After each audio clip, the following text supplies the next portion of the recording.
constantly imagine the total collapse of humanity in order to save it. Vinny Gupta is a disaster consultant and a software engineer. He has consulted on urban resilience for global engineering company Arab and is an associate fellow of the UCL Institute for Security and Resilience Studies. Vinny is also the release coordinator for Ethereum, a decentralized platform that runs smart contracts. Now, if you would like to learn how blockchain and the poorest 5 billion people in the world relate, here is for his talk, Luxury Communism on $1 a Day, Ecological Limits, Dangerous Technology, and Human Survival. Please welcome to the stage, Vinny Gupta.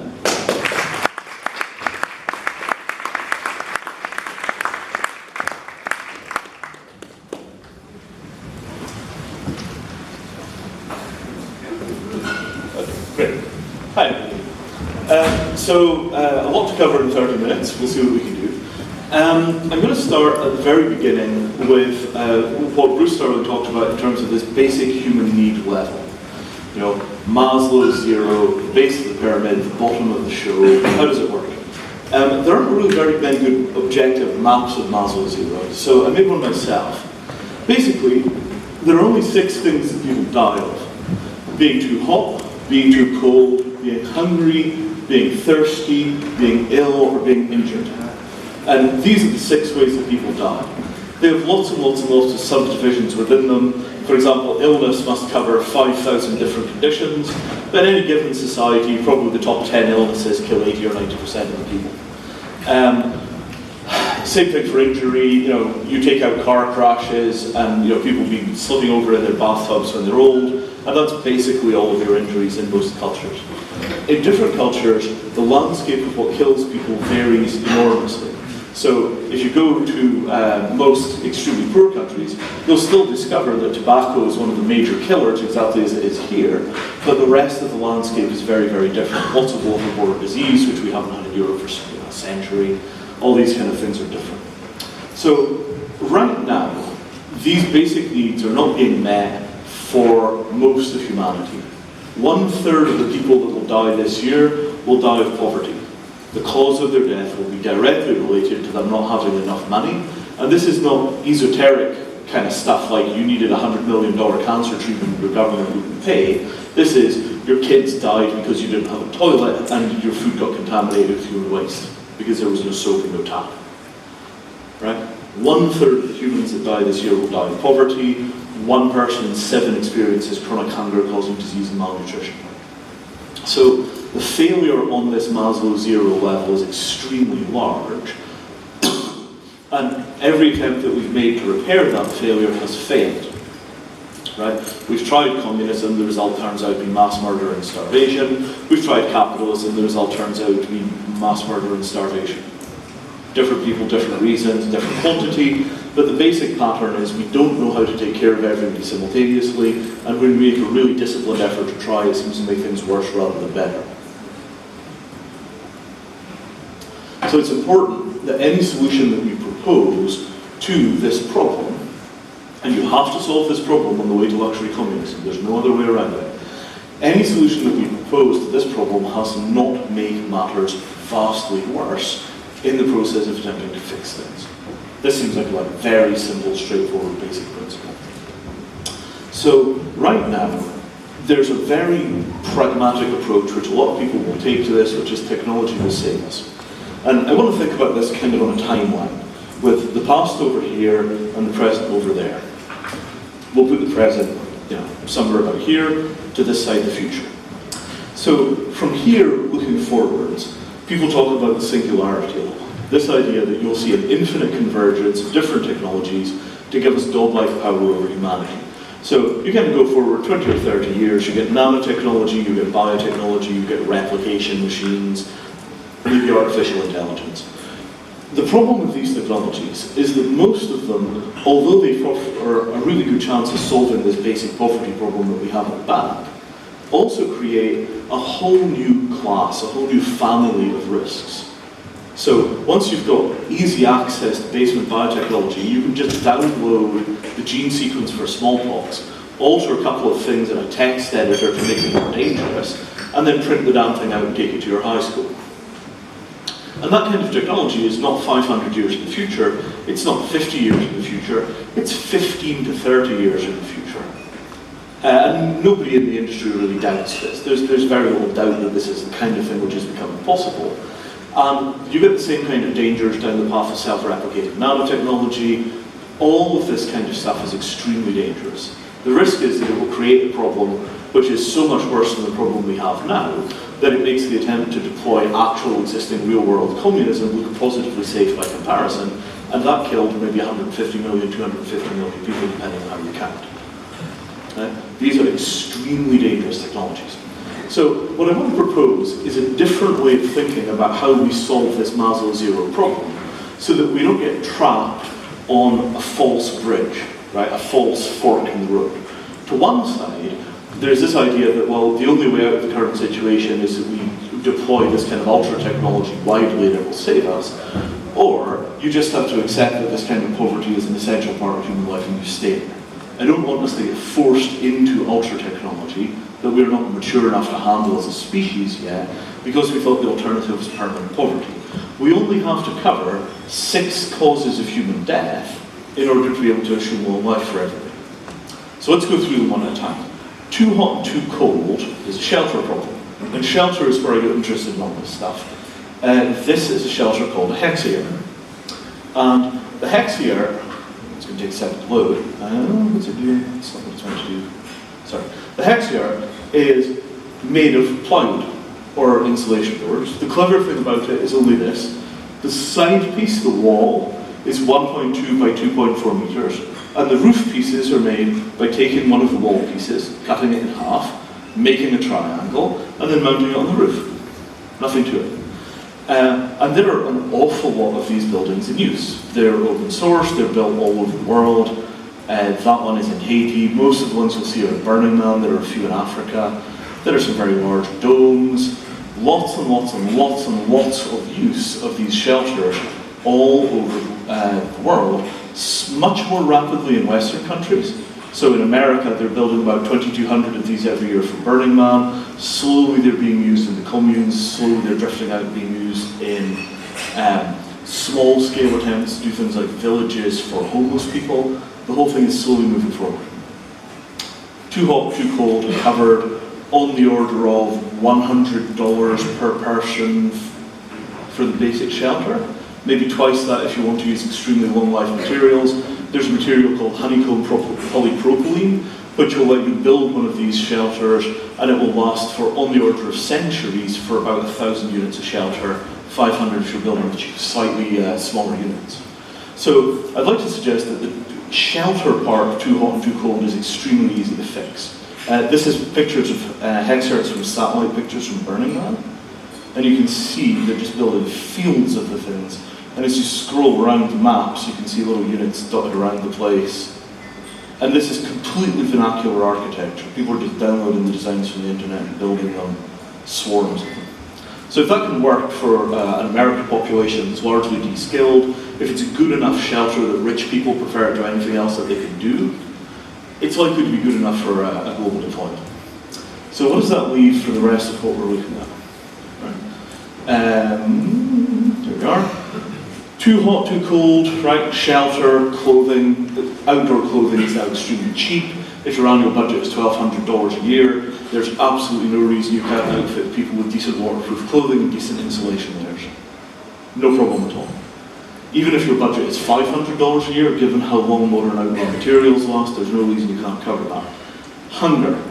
There's a charity called 1 Acre Fund. 1 Acre Fund has a training program that they do at quite a large scale in Africa. They're kind of operating in the middle of Central Africa, a bunch of San Francisco tech guys that went to the villages. Their agricultural training program doubles agricultural production. So you take the villages, which are just about food self-sufficient for the number of people they have now, you come into those villages with just a transfer of knowledge, you can double their agricultural output. And 50% of that gain comes from teaching them how to plant maize properly. Instead of 6 inches deep and 3 seeds 6 inches apart, 9 inches deep and 1 seed. And that single change increases maize production by 50%. The world as a whole produces more than twice the number of calories we need to feed the human race, and that's including the enormously huge amount of land that we devote to growing meat. So hunger is entirely an economic problem. There is no fundamental production problem with hunger, and in the places where you have subsistence agriculture, until you get climate change destroying their agriculture because of drought, there's no doubt that a transfer of knowledge is enough to begin to build a stable foundation for food.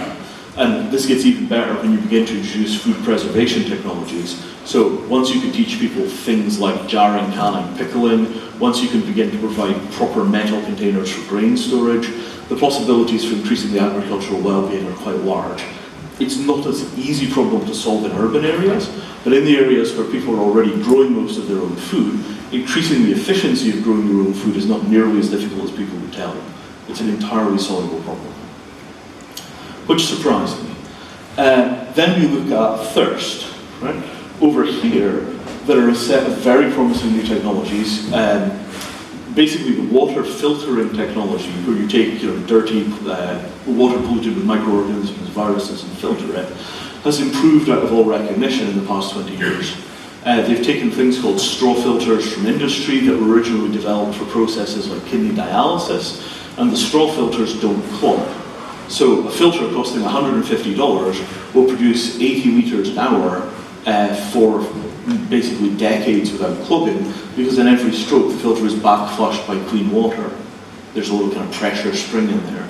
And the result is that you can provide water for villages at the same level that you provide wells. And the water is clean. There's nothing in it as long as it's not chemically contaminated. That kind of technology is deployed everywhere in the hiking world. Those filters are completely standard in the hiking world. They're called Sawyer filters. The humanitarian folks that are working with that technique use a little pump version. It's called Safe Water Trust. So lots and lots and lots of action there. There's also a project called Aquo, which is a water and sanitation charity in the Netherlands, and it maintains a library of open source appropriate technology for handling water called Aquopedia. And it's 40,000 pages or something crazy like that. Actually, I think the water section is about 800. Aquopedia is the much wider project, 40,000 pages of how-to information suitable for villages. So water, basically a soluble problem. All of this assumes that you've got basic stability. It doesn't apply to areas that have been heavily disrupted by climate. Illness, waterborne disease, we got rid of that with the filters. Indoor air pollution, huge killer from people cooking over stoves which are very smoky. Kills about the same number of people as cigarettes, depending on how you ask, but certainly millions a year. There are things called wood gasification stoves which get rid of that problem. You can buy them on Amazon for about 13 euros a pop, imported from China in quantities of one. 13 euros, very cheap. The good ones are maybe 40 or 50 euros, but if your budget is $1 a day, right, $350 per family per year, over the course of 5 or 10 years, you can accumulate all of this kind of technology, or it could be given and then paid back.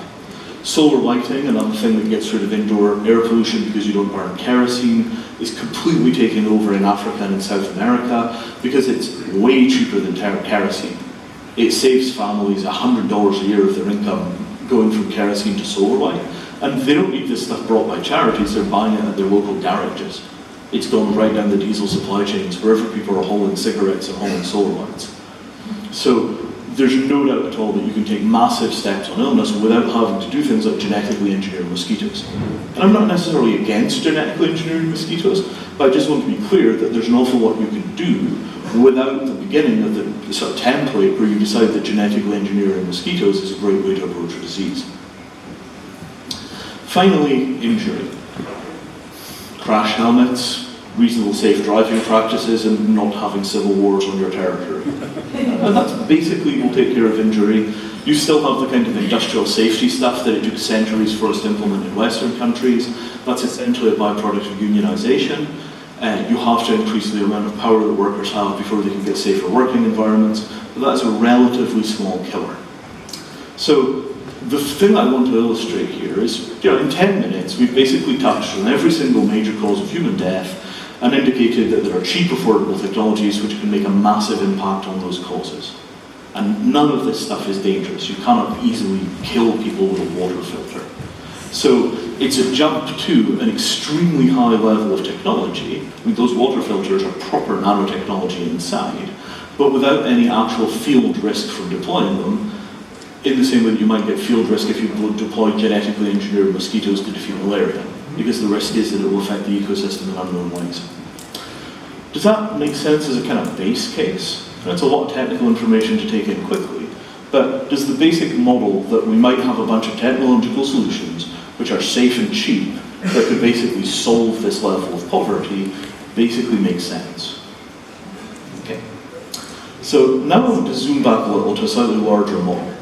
The 6 basic human needs, hunger, thirst, illness, injury, too hot, too cold, are individual needs. You need to cover those needs for a single biological human to continue to exist. For those humans to form groups, you then need to add transport, workspace, communications, and a non-physical thing, resource control. So workspace is the fine building that we're in. Communications is how you knew where to be and when to be there. It's your maps, but it's also the message that this event is happening here. Transport, the mechanisms used for getting here. So communications, obviously the ever-present cell phone.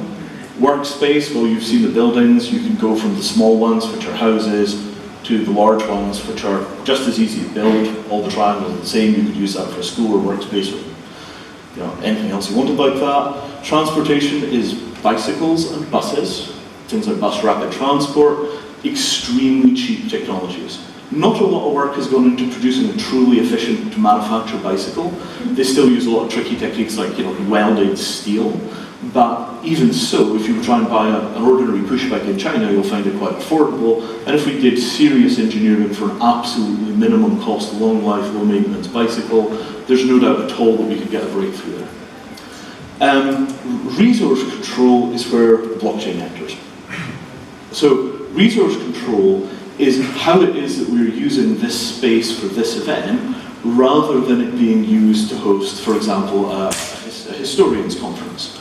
The fact that we have control of this resource for this group now is because the organization that has control of this space at a legal level, and all the legal stuff, by the way, on this map is found over here. It all gets tied up in legitimacy of the state and the construction of the kind of Westphalian judicial structures, the jurisdictional matrix.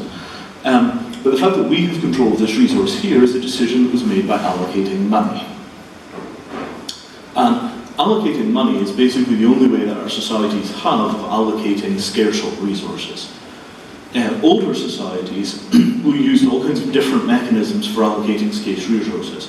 You can find examples in traditional cultures all around the world of rights which were only allocated by inheritance. So in an Aboriginal culture, to sing a particular song or tell a particular story, you have to be a descendant of the person the story is about.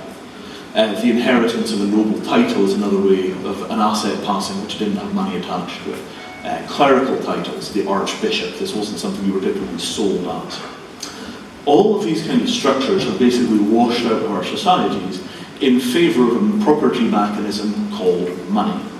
And that property mechanism works very well at the top end. It's a good way of allocating resource scarcity in things like auctions, but it performs very, very poorly on the long tail, because you basically wind up with a non-represented differential.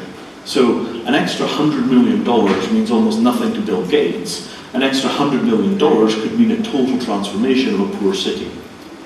And the fact that $100 million means something different to people at the bottom end of society and the top end of society is a non-linearity in the response between money and benefit. There's a non-linearity between money and welfare. And as a result, we cannot accurately price welfare in financial terms. Because the kind of hedonic payoff is kind of like this. You get huge exponential benefit when people are very poor.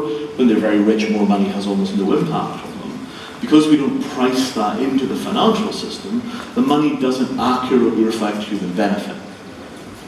So I would like to suggest a different way of approaching this, which is that we build a society for extremely poor and difficult situations, which is roughly half the world's living conditions, in which we price things in terms of human survival benefit. So you basically take somebody's death and you log it on a blockchain, and then you can work backwards from their death to the series of events which caused them to die. Right? I'm going to assume for a moment you have a basic idea of what the blockchain is. Very briefly, 1970s we do databases, 1990s we do networks. We combine the database and the network into a single entity called a blockchain. We then, when the Ethereum project is developed, we then tie the blockchain into a programming system. So you basically have a single platform, which is database, network, and programming language. You log events into this system. They're permanently recorded because the price of making an open, accessible network is that you can't delete anybody else's data, and this is how we stop people hacking each other. You can write your own stuff, you can't cancel anything. So if we start logging death and working backwards from death, we can begin to do root cause analysis on what kills people. This number of people are killed by water problems, this number of people are killed by sanitation problems. When you then take an artifact like a stove, you distribute stoves in an area, or you monitor the rate at which people are buying stoves, because after all, if the transactions are being done on a blockchain, you can see what people are buying and selling, you can measure the penetration of various technologies. You can begin to draw metrics between the available technologies and the rate at which people are dying. So you introduce stoves into an area, 5 years later you know that the infant mortality has dropped by 15% because you're no longer seeing the same kind of chronic respiratory disease that you were seeing before. Okay, the stove and the solar panel, they provide this level of benefit. Inside of the controlled environments like the refugee camps that Bruce was talking about, you can then imagine that you do the resource allocation inside of the refugee camps using blockchains. So you measure the food as it goes in, you measure the spend on the food, you look at the provenance of the food. You track the people as they come into the refugee camps, you track the technologies which are deployed, you mash the statistics to tell you what the benefits are from those technologies. You can then price the technologies as they're deployed in both the money required to purchase the technologies in the market, but you can also price it in the human benefit that they will produce in the environment where they are to be deployed. And this kind of thinking is done already inside of healthcare systems all over the world. The unit is called quality, a quality adjusted life year. And resource consumption inside of systems like the UK National Health Service is driven by quality adjusted life years. They're used as a currency for managing the social cost-benefit analysis around the spending of money to produce human welfare. The advantage of doing this stuff on a blockchain is that it gives the ability to do independent analysis of the data. You log what is happening, you log it carefully, you log it clearly, you log it publicly. The statistical analysis to accurately price the welfare generated by the goods and services available can then be done by anybody. Objective statistical analysis to correct the binding between the money and the benefit derived from the money. And you can also imagine factoring in an ecological economics constant to this, where you look at the environmental consumption of a product, you track that all the way into the statistical matrix which tells you which goods and services are helping people how much. And what you get is essentially triple bottom line accounting. The financial cost, the human benefit or human deficit, and the environmental benefit or deficit wrapped together as a single package, which gives you an accurate unit of value which could be used to correctly allocate resources for the 3, 4, 5 billion poor people that we have in the world, depending on how you count. Now, that kind of an approach could take root inside of the refugee camp setting because these are controlled environments. It could take root inside of the poor villages if people move from nation-state cash to something like a Bitcoin, and people begin to track property rights on the blockchains as they go forward. It interfaces very nicely with the kind of systems that we might need to control carbon globally, and the basic notion that you can still continue to run a hyper-capitalist economy inside of the very rich areas of the world, while the long tail runs on a much more holistic set of indicators. So when auction pricing of scarcity is up at one end of the spectrum, you do it in cash. When you're way down here on the long tail of humanity, you do it in these units which have all three bottom line factors factored together. This to me looks like an environment where we could do correct resource allocation for the long tail of humanity to bring everybody up to a level where they have reasonable human welfare and abundant free time with which they can get educated or play video games or whatever they like.